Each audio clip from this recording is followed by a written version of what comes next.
I was 6, maybe 7, sitting in my grandma's living room in Guatemala City, listening to the radio, when I realized I could hit every note of Michael Jackson's Billie Jean like a boss. And I thought, oh, this has got to be special. I mean, my mom worships this guy, and if I can sing just like him right here in my living room while no one's listening, I might have something. I remember the feeling still of my body just needing to sing whenever I heard a song that I loved. But I only sang under my breath.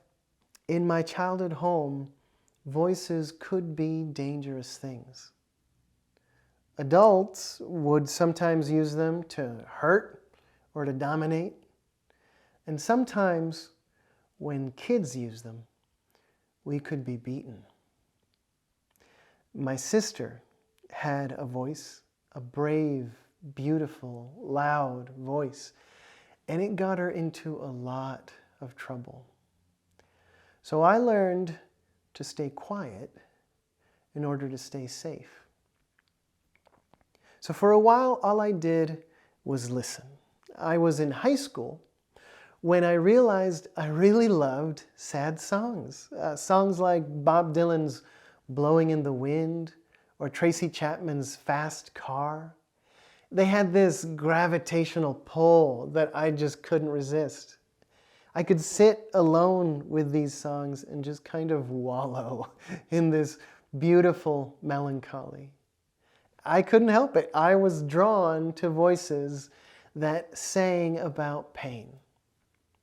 I didn't know at the time that there was a deep sadness inside me trying to claw its way out, and that the only crack it could crawl through was art.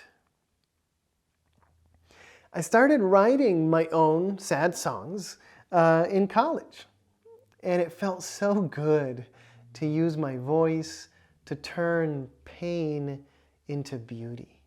And those first attempts at using that voice were just full of possibility. Every time I wrote and sang, I wanted the entire world to hear it. So, over the years, each time I made an album, I would send it to every label I had ever heard of.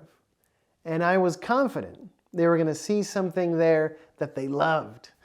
I had this childlike belief that the world would yield to my music and lyrics. And that's what made my first rejections so hard.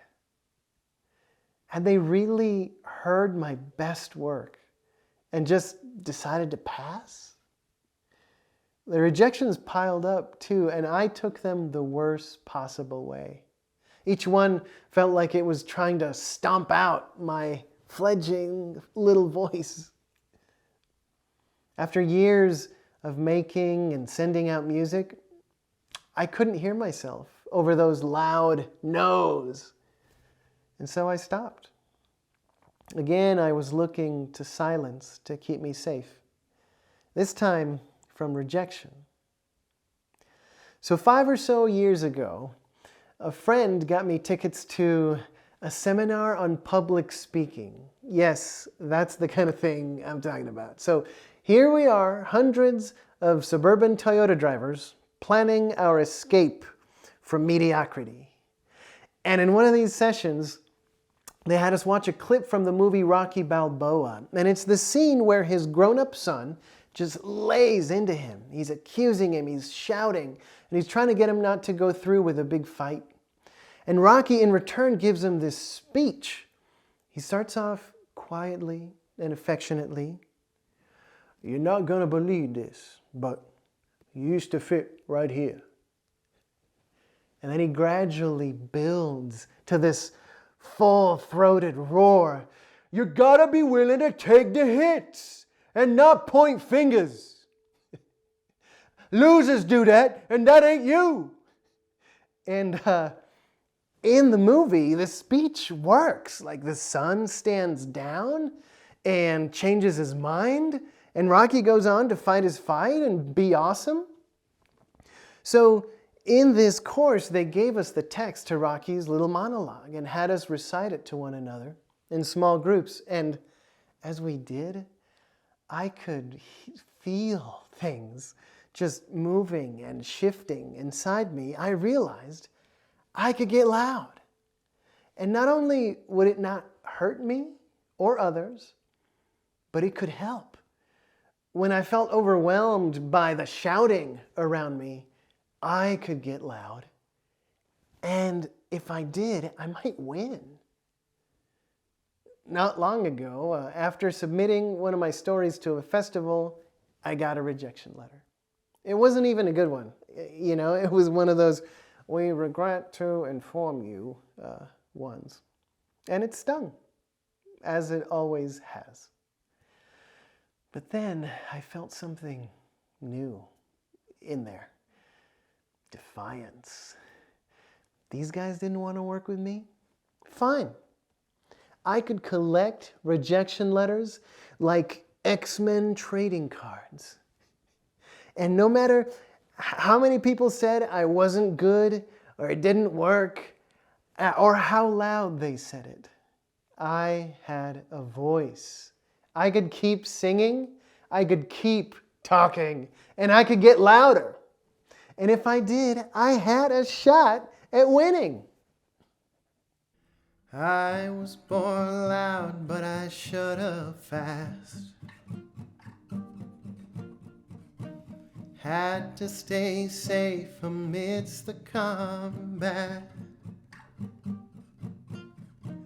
So silence and I, we became fast friends. She was a young boy's best defense. Oh, but unspoken words, they can make you bleed. They strike in an onslaught that no one sees. And I've hidden my wounds for too many days. So silence and I, we need to part ways. Learning to scream, I'm only learning to scream.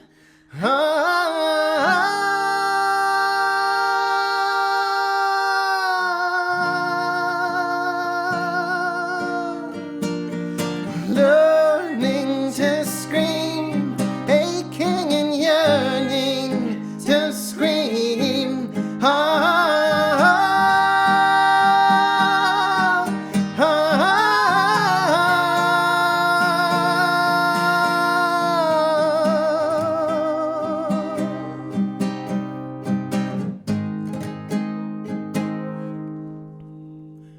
Open my chest and let the words out. Feels like a storm after years of drought. I know I'll say so many things wrong,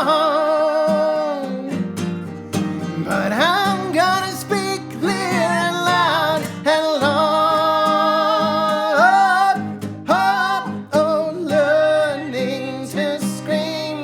I'm finally learning to scream.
I'm only learning to scream.